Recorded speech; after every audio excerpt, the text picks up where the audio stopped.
Halo semuanya, selamat malam buat kita semua, selamat malam buat teman-teman saya, dan juga selamat malam buat ibu dosen saya.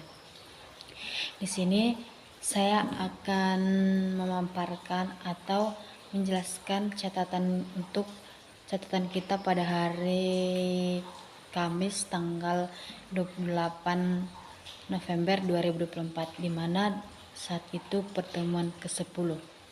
Nah, sebelum ke pembahasan materi kita, ada baiknya saya memperkenalkan diri dulu. Nama saya Anita Lasmaria Raja Guguk, NPM 128. Nah, yang saat ini saya akan membahas atau memaparkan kembali materi yang pada saat pertemuan 10, di mana tentang materinya itu hubungan kausatif dan asosiatif. Nah, di mana seperti yang kita ketahui, dalam penelitian itu terdapat dua jenis penelitian, yaitu yang pertama penelitian kuantitatif dan penelitian kualitatif. Nah, di mana penelitian kuantitatif itu adalah bersifat numerik atau angka-angka, ya, berdasarkan angka. Nah, juga di mana berdasarkan angkanya itu dilakukannya dengan objektif. Dan juga sedangkan dengan penelitian kualitatif adalah penelitian yang bersifat deskriptif, yang penyajiannya dengan menggambarkan secara rinci. Nah, dan juga dalam penelitian ini terdapat ada objek dan subjek dalam penelitiannya, di mana hal ini menjadi langkah awal dalam suatu penelitian yang akan kita lakukan. Di mana sebelum itu objek penelitian itu adalah sasaran isu yang akan dibahas atau permasalahan yang dibahas atau yang akan diteliti. Yang kedua juga bahwa ada juga subjek penelitian, di mana subjek penelitian ini seperangkat manusia atau individu atau berkelompok yang dapat memberikan informasi atau sebagai narasumber dalam kita melakukan penelitian. Nah, dalam penelitian kuantitatif ini juga memiliki karakteristik atau ciri dalam judul penelitiannya, yaitu seperti yang pertama tadi kita katakan, kausatif dan juga asosiatif. Di mana kausatif itu merupakan penelitian yang mencari sebab akibat antara dua variabel, dan yang dimana itu variabel X dapat mempengaruhi variabel Y, atau dapat diartikan sebagai seperti karena adanya X maka terjadinya Y. Ya, contohnya dari pengaruh lingkungan belajar sekolah terhadap hasil belajar siswa SD Melati, di mana yang menjadi objek penelitiannya ini pengaruh lingkungan belajar sekolah terhadap hasil belajar siswa di SD Melati. Dan juga yang menjadi subjek penelitiannya itu seperti yang dikatakan tadi, subjek penelitian itu adalah sekelompok atau individu yang memberikan informasi atau sebagai narasumber. Berarti yang menjadi subjek penelitian dalam judul yang tadi saya katakan, yang mana itu siswa SD Melati, di mana adanya sebab akibat, yaitu pengaruh lingkungan belajar sekolah yang dapat mengakibatkan atau berdampak dapat mempengaruhi hasil belajar siswa di SD Melati.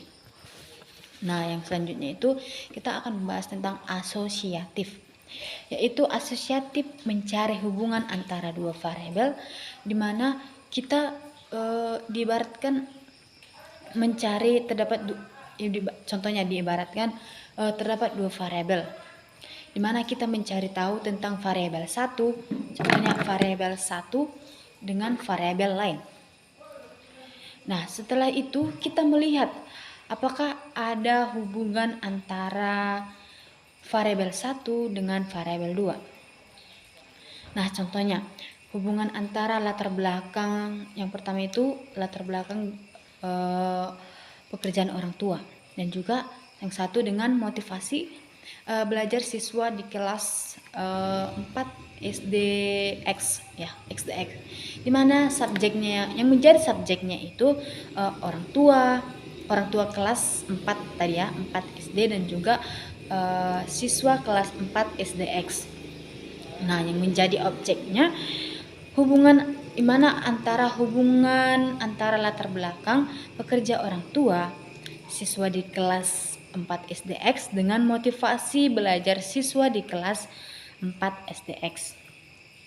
Dimana yang dilakukannya itu langkah awalnya kita mengkaji literatur terlebih dahulu untuk menjadi landasan atau dasar pengetahuan kita sebelum melaksanakan penelitian. Lalu melihat apakah ada hubungan antara satu variabel dengan variabel kedua, di mana apakah ada hubungan antara latar belakang pekerjaan orang tua dan juga tingkat motivasi belajar siswa. Dan juga contoh yang kedua, hubungan motivasi belajar siswa dengan prestasi akademik SD Melati, dimana subjek penelitiannya itu siswa di SD Melati. Nah, menjadi objek penelitiannya hubungan antara motivasi belajar siswa dengan prestasi akademik SD Melati, dimana kita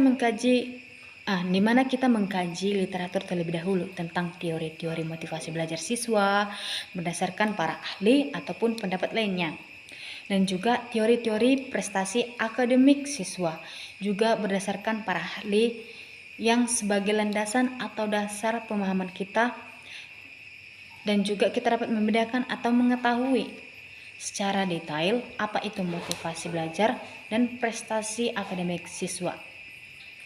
Selanjutnya itu dalam penelitian dari penelitian kualitatif, yang dimana teman kita Esther Maju ya di papan tulis, dimana dia memberikan judul kualitatif dia itu upaya guru dalam meningkatkan motivasi belajar siswa di kelas 4 di SDN X, dimana Esther di situ memaparkan bahwa subjek penelitiannya guru kelas dan siswa kelas SDX, dan juga objeknya dalam penelitian yang dilakukan si Esther itu upaya guru dalam meningkatkan motivasi belajar siswa di kelas 4 SD.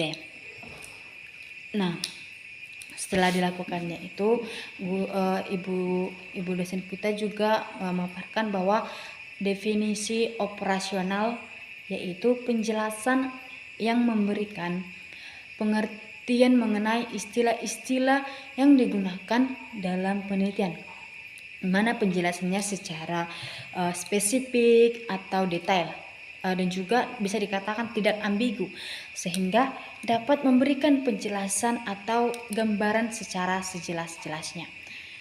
Nah, sekian dari saya, bahwa itulah pemaparan materi kita pada pertemuan ke-10. Jika masih ada yang kurang, mohon dimaklumi atau mohon dimaafkan Ibu. Sekian dari saya, terima kasih.